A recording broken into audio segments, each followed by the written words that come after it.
Hi there, and welcome to the Home Educated Podcast, a place for the modern day homeschool family. You hold their hand, we hold yours. I am your host, Holly. Thank you for being here. On this episode, we will be talking about 10 steps to begin your home educated journey. And before we get there, I'd like to introduce Maria as part of our core team here at Home Educated. Maria, why don't you go ahead and tell us a little bit about yourself, your family, and why did you start homeschooling? Yes. Well, I'm glad to finally be here on the podcast. So, married, we have four kiddos. Yes, four. We have our oldest at 8, and then all the way down to almost 2. He'll be 2 next Thursday. So, busy home and everything. So, our homeschool journey started we relocated from Idaho to Nevada when my kiddo was actually in kindergarten. So, it was in the spring, and we didn't want to have this whole new school for her during kindergarten because again it's kindergarten, right? So we then took that jump to try homeschooling. So it was something that was already on my mind and for both of us, and so we were pretty lucked out by the transitioning process. We just put her in homeschooling, and then Nevada is pretty good at allowing us to do it our way. So then we had more fun, and then I think we kind of just like fell in love with this process. And so we've been doing it now for 3 years. She just finished her third year with us, going into fourth grade. So I think we really do like it. And then we have our second kiddo that is in it for 2 years. So we just have two little ones at home. So basically, our whole family all doing some level of education. So we do have two kiddos in the system, well, homeschooling process. Awesome. So home educated Fantastic. for them too. So Yeah. yeah. And you know what I have started to say is that you have been homeschooling since the day that they were born. So technically, you've been homeschooling since they were 8 because you've been teaching them, they've been learning from you. So I like to claim that I've been homeschooling for 10 whole years now because I have a 10-year-old. I honestly think that that's pretty true. So claim it, you know what I mean? Own it. It's been a long Yeah. journey. Awesome. And then why don't you tell us a little bit about your role within Home Educated? Yes. Well, I'll be kind of helping with the lead with the Home Educative Foundation. And so I take the treasurer role there. So I'll be helping with grant writing as well as scholarships and things that can help fund our home educated families and everybody else that might need a little bit more resources to access resources that aren't as free as we would like. So that Yeah, would be more absolutely. my main role. Yeah, totally. We love having you. Maria is like our compliance officer. Like if I'm like, am I doing this right? And she's like, nope. So then we got to backtrack and make sure that we're doing it all the way we're supposed to be doing it. So I got some little guests in here. All right, so let's go ahead and dive in to our 10 steps to start your education at home.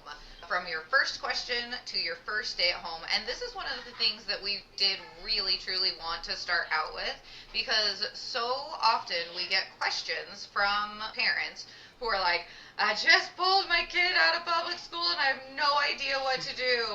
I mean, how many times have you guys heard that from whether it's just friends, family? I mean, and that's okay. We were all there at once. That's why we're no judgment that you have no idea what to do, right? Like, none of us knew what we were doing either. So we just put together, this was one of the first things that we wrote as a team was these 10 steps to try to just get you to, like, hey, these are the steps. Take them one by one. Take them as slow or as quick as you need.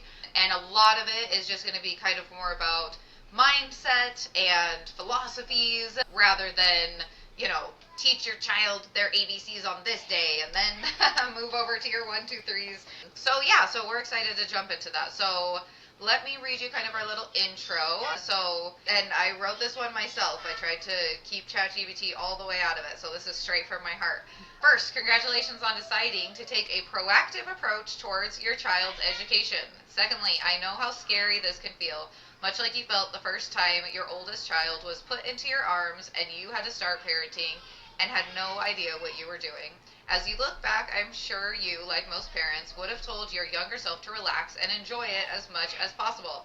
You really can do this. You've successfully taught them to walk and talk, and you can take it the rest of the way. You are not alone, and there are great resources available, more now than ever before.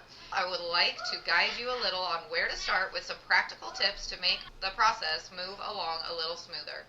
Before entering the 10 steps, take a breath. You are in good hands. You are thinking clearly. Home education is a beautiful journey that you will share with your child. Thousands of families across the country choose to educate at home, and you can too. Take some time to think about your decision and explore what learning at home could look like for your family. And by the way, I just got chills reading that, and like, it's just so true and so powerful.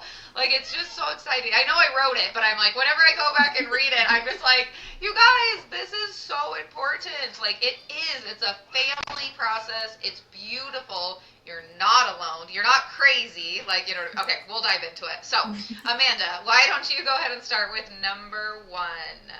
Absolutely. First step is unenroll your child from public school. If your child is in the public school system, let's help you get them out. This can seem very scary, but it is the first step on the new path. You can do this at any time in the school year. You do not need to wait until the end of the semester or the end of the year. Talk to your child's front desk worker and ask for any forms they need. So I know from my experience, because I pulled my daughter out after 3rd grade. I did wait till the end of the school year just because that's what my husband and I agreed on, and then we sent everything in like the day after school let out. So, which was incidentally like a day or two after her birthday too. So we ended up having to send in a notice of intent. There are 2 different types of notices, and you can find these on, I believe the HSLDA has a link to the forms. So first is notice of intent. If you want them to participate in after-school activities, that would be notice of intent for the homeschooled child to participate in after-school activities. It is a mouthful. If you file that particular notice, you do actually have to make sure that they have a copy of the child's birth certificate on record. They will actually ask for it. I got told because I was filing that particular notice that they needed it. And then the other thing that they will ask for is a very general idea of what you're going to be teaching. Not necessarily a very specific lesson plan, but they kind of want to see that you're going to be hitting all of the necessary points, basically. So I kind of loosey-gooseyed, like, well, we're going to be teaching her this and math, and this is kind of how we're going to do that, and had no problems with it, so. Yeah, absolutely. So I actually just learned that in the state of Nevada, when you turn in your notice of intent, the state is actually not allowed to tell you that you are not allowed to homeschool your child in the way that you have submitted. So you have to submit it, but they can't be like, no, you can't do that. Okay. I thought that was awesome. That would have been nice to know, because they told me the first time I sent in the lesson plan, they were like, we need something a little different. And I'm going, why? No, interesting. Yeah, we'll have to dive into that. Because, and it's different for every state. So that is actually number 2, Maria. If you want to go ahead and read number 2 off and tell us a little bit about that one.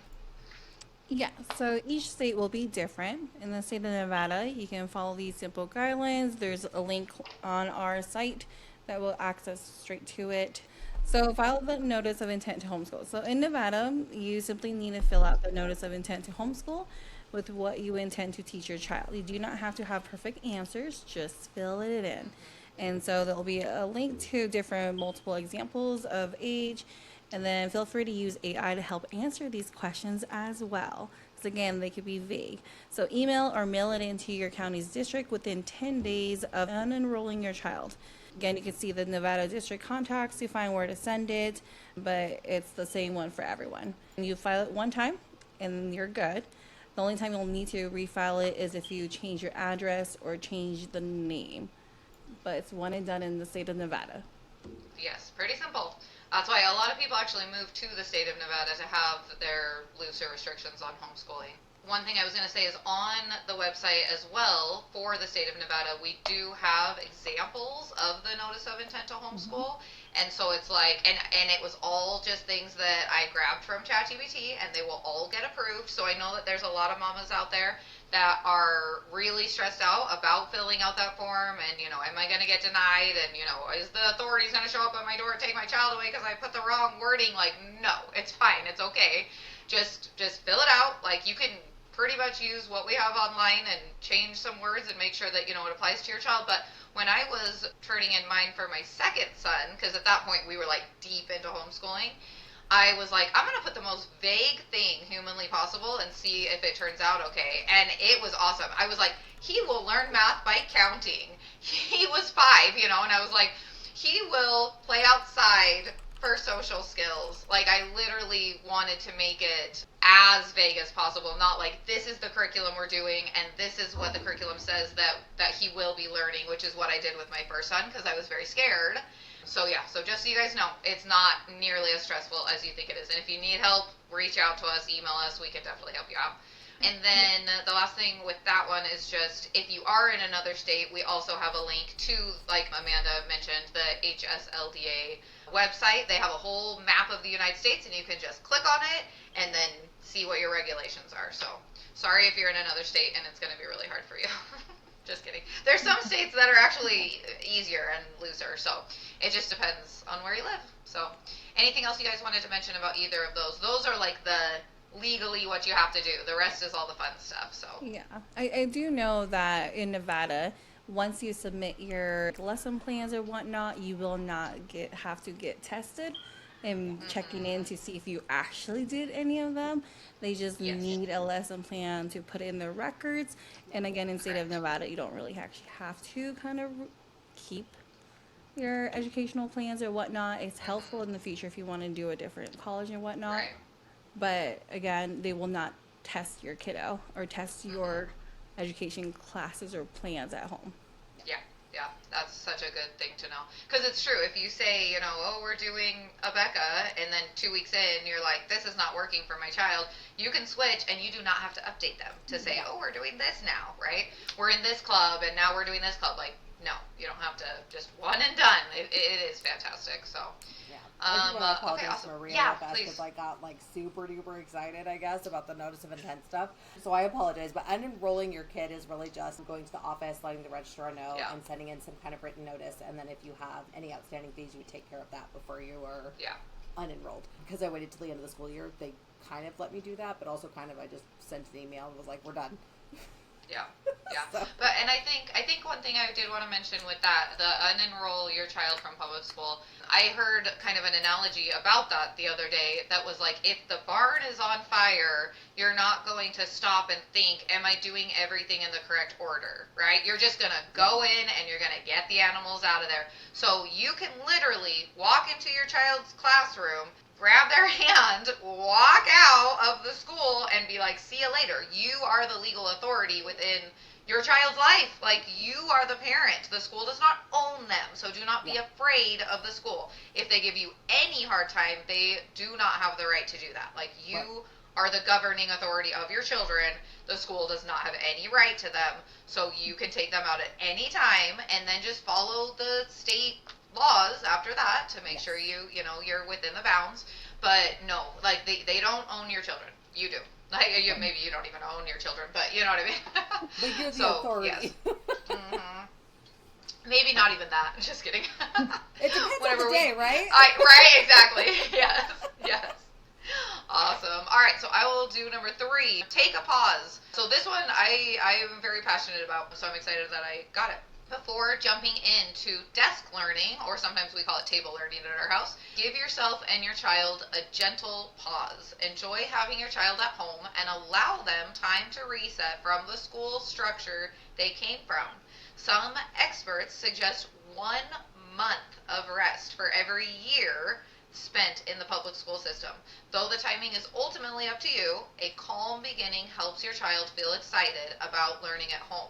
So this is really, and I want to do a whole episode on deschooling is what this would be called, but when you pull your kid out of school, if you automatically jump right into, okay, we're sitting down at the table, we're getting out the math worksheets, we're waking up at 8:05, and then at 8:10 we're saying the pledge, and you know what I mean, I did that. I was that crazy person who was like, you have to do it this way, and this is what works, right? But that isn't the beauty of homeschooling, right? Homeschooling is bigger than that. So this pause in between public school and homeschool, right, learning at home, is so important because you need to learn how your family functions without waking up first thing in the morning and rushing out the door and getting the lunch in the lunch pail and getting on the bus, and you know what I mean, like, what does your family look like when you get to slow down a little bit and you get to read on the couch in the morning. Like, what does that feel like? What does that look like? Like, what happens when you get to start teaching your kids how to make pancakes and eggs for breakfast because you don't have to be anywhere until 11 a.m., you know? So there is a lot that goes into that pause. And so I always tell parents whenever they are like, okay, I'm going to pull my kid, you know, and a lot of people do wait till the end of the school year. I just want people to know you don't have to. Yeah. Like, if there's anything, just take them out. If you are waiting till the end of school year, which is fine, because, you know, sometimes that can be hard for a little one to be, like, taken away from friends and their teacher, you know.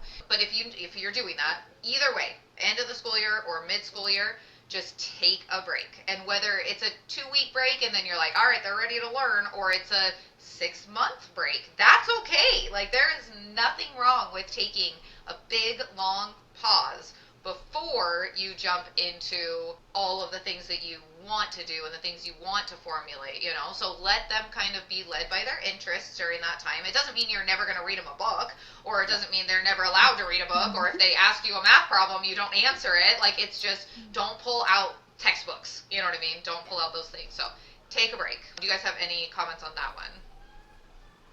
I would add that pause is also very helpful for the parent. Oh, yes. So the idea is we probably went through the system, the educational system. So we probably need to help ourselves to de-enroll our own experience, because then there's that guilt that comes in every time we're taking that break, like, oh, they're not doing anything, oh, they haven't read a book, or they're not, I don't know if they're making any improvements. A lot of those guilt and doubts come in taking that pause, and that's more likely when you should take a pause. If you start doubting yourself, you should probably take a pause. Yeah. Because trying to teach your kiddos while you're stressed on trying to make sure they follow 100%. that system, you probably are needing that pause yourself. Yeah. It's Yes. Yeah. definitely that. I mean, I'm not, a psychologist or anything, but it's definitely almost like a nervous system reset, where you have gone from a system that's kind of like pushing you out the door at a certain time and kind of rushing and having a chokehold on your schedule, to having none of that, and you kind of have to let yourself settle and let the kids settle before anybody's ready to actually absorb any information. And in that time, I mean, when we were doing that with my daughter, we did a lot of board games. I actually have used Monopoly to teach math more times than 100%. I can count, and it 100%. works really well. Yeah. Which I was really surprised at, and how money works and all that fun stuff. So, I mean, that's what we started with. And so she would ask a question and I would answer it, but it would be in the middle of a board game. And I find that, at least with my kiddo, she learns a lot through play. She absorbs more through 100%. play. Mm-hmm. Yeah, we're definitely going to have a whole episode on game schooling. I'm really excited about that one, so that'll be good. Awesome. All right, Amanda, will you go ahead and do number 4? Yes, I'm excited about this one. I like to read. So step number 4 is read, read, read. As home educators, we believe in the power of great books. Begin by educating yourself. Begin by asking yourself, what are your goals for home education? Most of us know what we do not want, which is the public school systems, or to recreate that at home. Bells, overscheduling, bullying, but what do you want? Begin formulating that vision. It all starts with educating yourself. Do we want me to read off a couple of these? Yeah, why don't you go through a couple? Yeah. Okay. So I know that Holly's favorite here that is on her page is Dumbing Us Down by John Taylor Gatto. So good. I am anxious to pick that one up. I've heard really so good things, and Holly swears by it. There is another one called How Children Learn by John Holt. And then one here, so when you guys are ready to pick a curriculum, right? 101 Top Picks for Homeschool Curriculum by Kathy Duffy. There are so many. There's another one here that I've actually read and I really like. Together We Learn Multi-Age Homeschooling, Made Simple by Lacey D'Alessio. There's just a lot of really good materials for parents as well as for kids that kind of help you segue into it. I actually have one too. My friend found it at a Goodwill. It's called Pagan Homeschooling, and I was so excited. Wow, that's awesome. So, right? Yeah. So that's great. Yeah, there's something for every homeschooling family. You just have to figure out what it is that you want your homeschool to look like first. Yeah, absolutely. And it's like, if you've heard of Charlotte Mason and, you're like, oh, I've heard of classical education and all these different things. Like, find a book on it, read about it before you start implementing it with your children, right? And just get those ideas in your head. Like, I'm constantly carrying a journal around, just being like, maybe we should try this. That did not really work today, right? And just kind of feeling out, what do I want for my kids? Because I'm constantly reading entrepreneur books. I just love like the ideas of all of it, and so my kids are really interested in it, so that they're reading that type of books, and then they're asking questions, and then that's what we're talking about. And I'm like, that's not a curriculum, that's just a lifestyle. Anyways, we'll get to curriculum, but so yes, I would highly recommend just picking out 1, 2, 3, 4, 5, 10 books. And also, those are Amazon links, but the majority of those are at the library. You can either get them on like Libby, Hoopla to listen to audiobook, or you can, check them out physically. But we put the links there just for easy access, so that you guys, if you just want to ship to your house the next day, you can get it. But I've read all of them. I highly recommend all of them. And we'll just keep adding to that list. So if anybody that's listening has any awesome recommendations that's not on the list, please tell us. We'll read it, we'll suss it out, and we'll see if it makes our top 10. So awesome. Some of Anything else may about also that be one? on Kindle and Unlimited as well. Yes. So for our parents that have the Kindle Unlimited subscription, you can look there. Not all of them Totally. are, but some of them will be. Yeah. All right, number 5, Miss Maria. Yeah, so number 5, educate yourself on alternative learning terminology. So again, you will want to educate yourself long before you begin to educate your children. See the simple chart to get an idea, which is on the link, but of what many different words imply. This may not be the case in every area, but it is a general idea of what people mean when they use these terms. So an example, homeschool. Who leads the learning? Parent-led. And so there's a little bit more description on what that would look like. So the cost, low to medium, flexibility, very high. And then social environment is like built through co-ops, enrichment classes, sports activities. And then the parent role is basically the primary teacher and the planner. Then you go down to micro school. And again, those are small group, teacher parent-led, co-ops, parents shared teaching, enrichment classes, specialist instructors.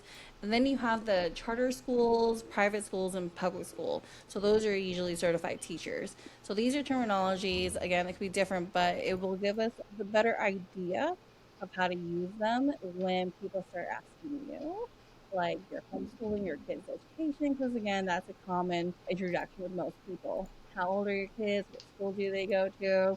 And whatnot. And in the homeschool world, that could be tricky on how to answer and reply to those with feeling confident. So we have this list to give you a better idea of how to handle yourself in a way that you feel confident with what you're doing, especially being home educated. Like, this is a great tool. Yeah, absolutely. And we're going to dive really deep into what those are and what they mean, and then what they look like in reality. So that'll be a lot of fun to talk about. Thank you. All right, so number 6, find your tribe. So people think that when you educate from home, that your children won't be social, right? That's one of the biggest concerns that we always get. And we all laugh because we're like, our kids are so social. So the exact opposite is true, right? Your children will learn to thrive around people of all ages, and you might even end up being more busy than you were before. But now you get to choose your busy, because you're not just being pulled in every direction by somebody else telling you what to do and telling your kid to do, but you get to choose where you want to spend your time. Your kids get to choose where they want to spend their time. So if you are anywhere in the country and you search your town and the word homeschool on any type of social media, a myriad of different homeschool groups should pop up. If you're looking to share your group or find a group, on our website, home-educated.org, we have actually put together a directory that is nationwide groups and local to Las Vegas groups. But if you are in other areas and you want to share what you're doing, you're more than welcome to do that. We also have a Find a Friend tab. So if you are like, hey, I don't have any friends, this is where I live, we're like little shut-ins right now, but we want to have friends, you can post on there and you can say, my kids are this age, this is what we like doing, and then we'll see if anybody responds. And so we would love to see tons of action over there on the directory tab and as well as the Find a Friend tab. But the thing that I think that really is the most important about all of that is that your kids are going to be so social. Like, there is not a day in our week where we do not leave this house because we are out talking to people of all ages. I'm taking them to interviews with me, or we're taking them to the grocery store, and they are the ones at the checkout talking to the lady. I took them to the bank the other day. The lady, she was like, oh, this mom's gonna let her children do all of the talking, isn't she? She kind of gave me like the side eye, and I was like, oh, yes, I am. They are gonna do all the talking, thank you very much. And they did, because they need to learn those experiences. And I think, a lot of adults kind of freak out. What are you doing with your kids out in the middle of the day on the Wednesday, right?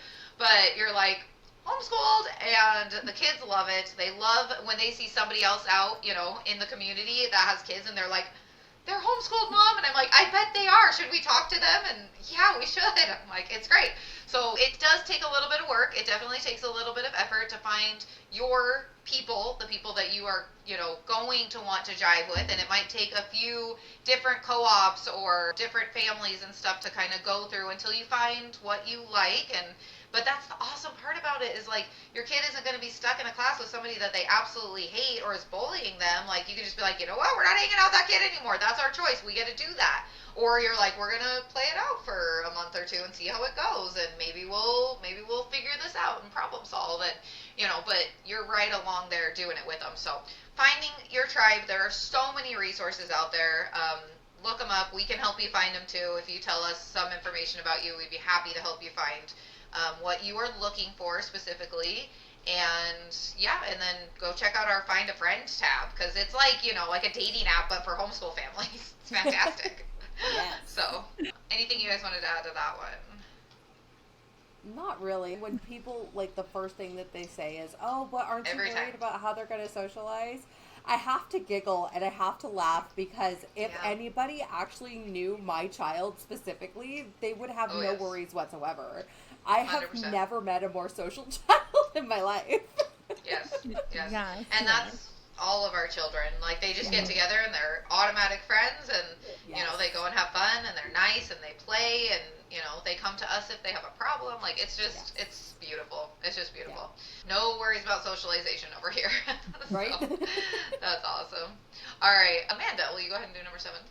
Absolutely. So step number 7 is to stay up to date and in the know. There are constantly activities, events, and knowledge to be shared in the world of alternative education. Also, stay up to date with our newsletters and podcasts. There are links to that. We'll also have the link to this article getting started in the description for the podcast as well. We have a quarterly magazine. There will be a link to that as well, so you can get motivation straight to your door.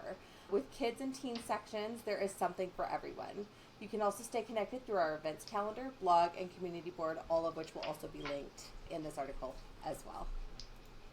Yeah, we've tried to make it really easy to be able to stay up to date with, like, what's going on, what are other people doing, what are other families doing, it's just fun to get to see that kind of stuff, and we don't all want to be stuck on social media all day seeing that stuff there, so we tried to come up with a lot of different ideas for how to get that going, so. Yeah.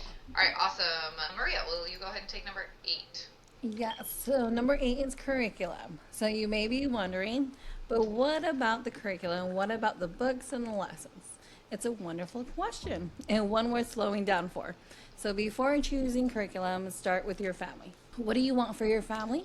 Where do you see yourselves in 5 years? Begin with the vision in mind. Once you have a sense of the family life you're building and who you want your children to become, you can work backward to find the curriculum that supports those goals, which is really important. So some families thrive with a structured program, others mix and match, and some choose no formal curriculum at all. That is the beauty of homeschooling. Your family gets to decide what fits best, and there are links actually on our site with this that gives you options or ideas of what curriculums will look like.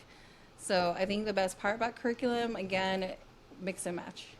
Like, where do you feel confident in? What's comfortable for your kiddos? What do you want them to be exposed to? Just like Amanda mentioned about Monopoly play. Like, I think all of us had, everybody knows what Monopoly is. The idea with my kiddos is that when we go to the store, they're asking me how much is that. If they have a budget of what they can spend, they already know the game.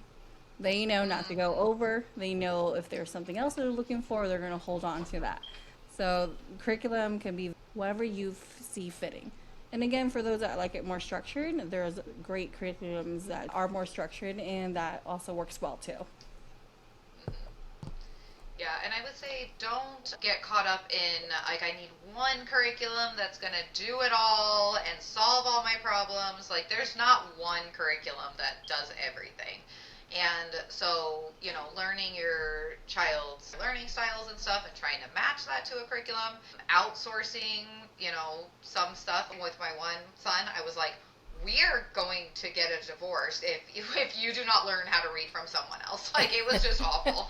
And so he was able to read with friends and dad, and everybody else got on board. Eventually he went to go with a tutor, and now I can't get him off of reading. I cannot stop him from reading. Like, I will be like, stop reading the book and go and play with your friends. Like, stop. So it's been really fun. There's so much out there, and that can be very overwhelming. And so what we've done with our curriculum directory is try to put those into topics, so that way if something is online, if it's a national one, if it's a local to Las Vegas in person, and if it's for teenagers, if it's for younger kids, if it's STEM related. So we tried to, kind of put those in different categories so that way we can make it easier for you guys as you're looking through them. Some of them we've put our own top pick. So this is like, hey, I use this one. I love it. It's amazing. Give it a try. That's what I would recommend to my best friend if they asked me. And that's what we want all of you guys to be, as our best friends. So, so we've listed some of those on the website as well.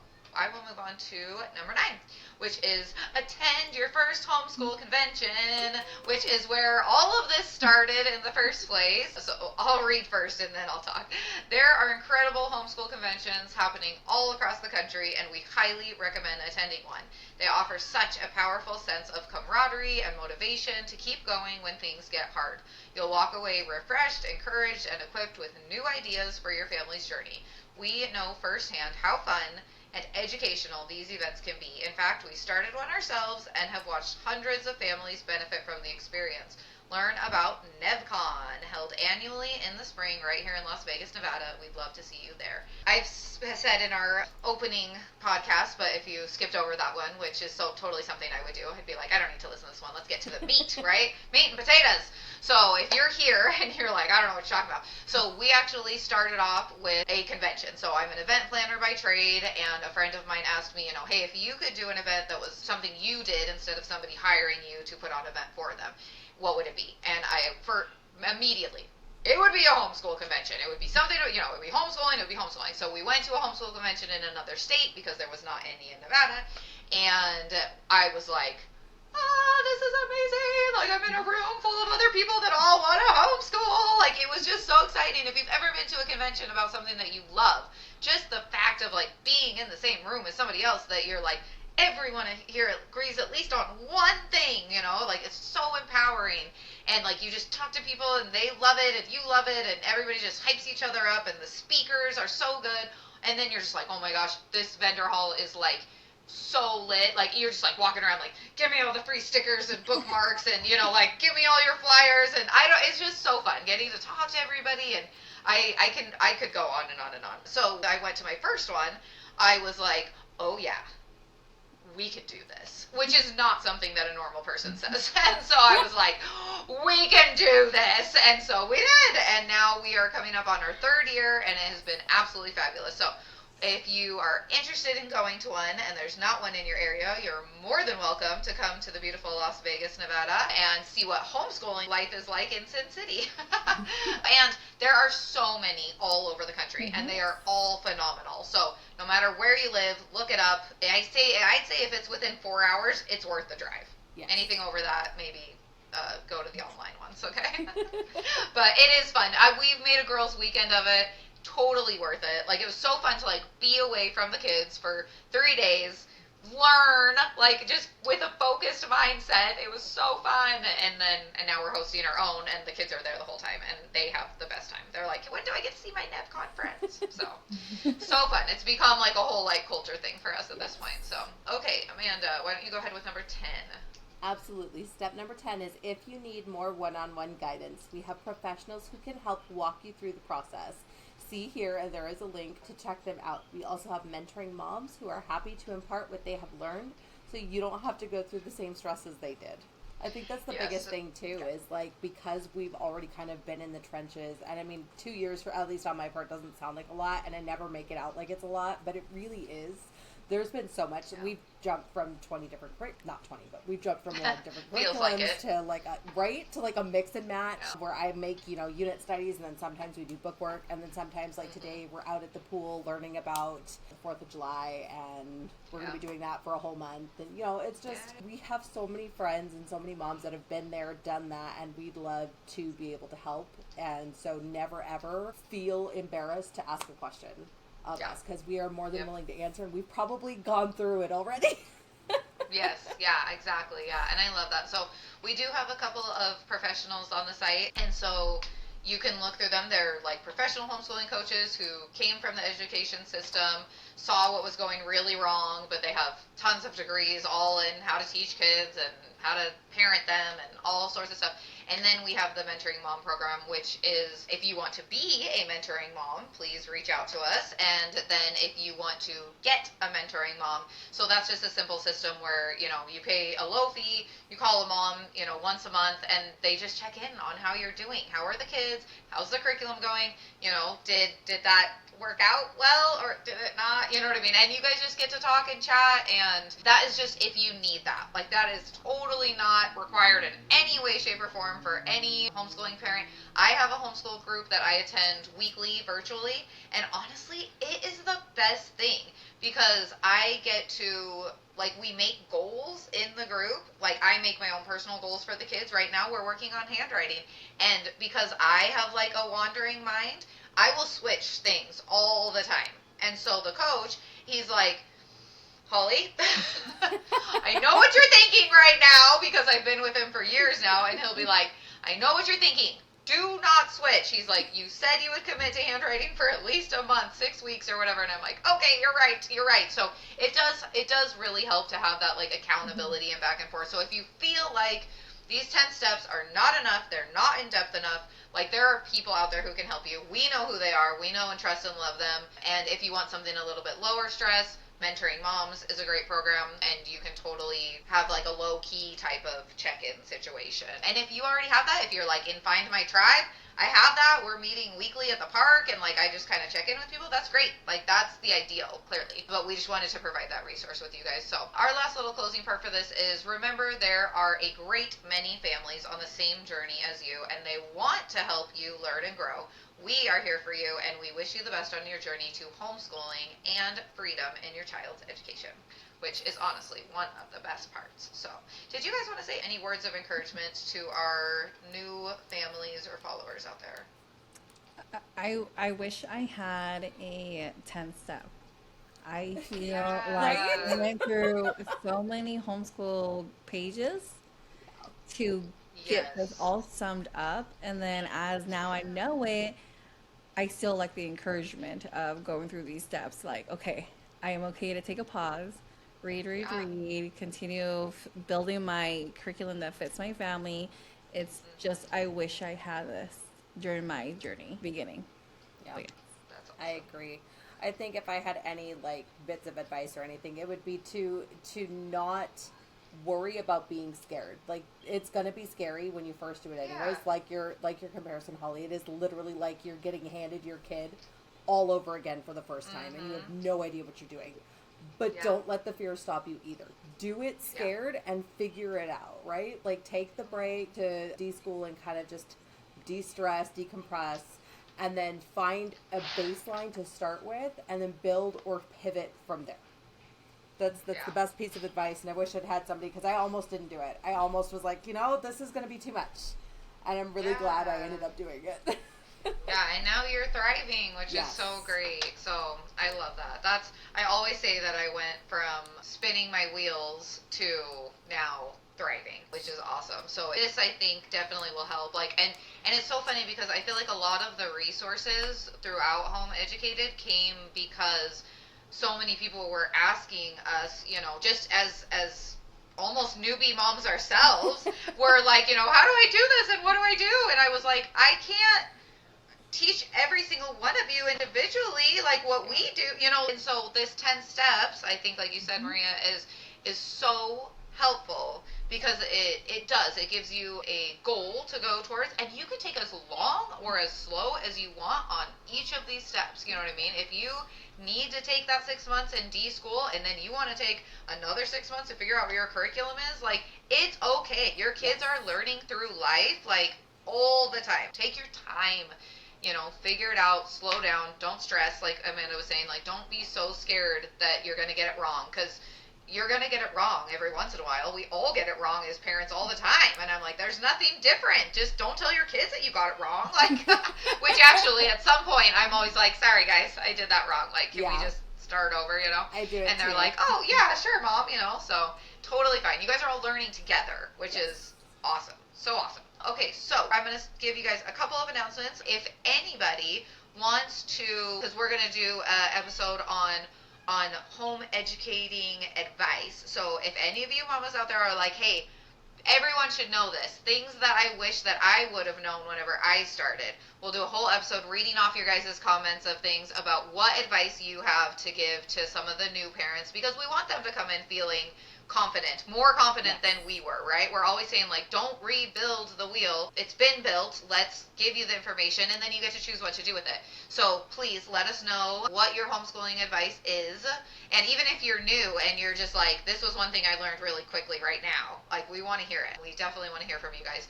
And then our fun fact of the day, okay? So if you don't know what this is all about, every episode we are going to give a fun fact, because my kids nonstop are running up to me being like, Mom, did you know that the scientists discovered 2 years ago that there's a dinosaur that is 3 times the size of the Tyrannosaurus Rex? And I'm like, no, I did not. So you are going to learn a fun fact right now so that you can go off and tell your child what you learned today while you were listening to this podcast. So this is a good one. Did you guys know that rubber bands last longer when they are refrigerated?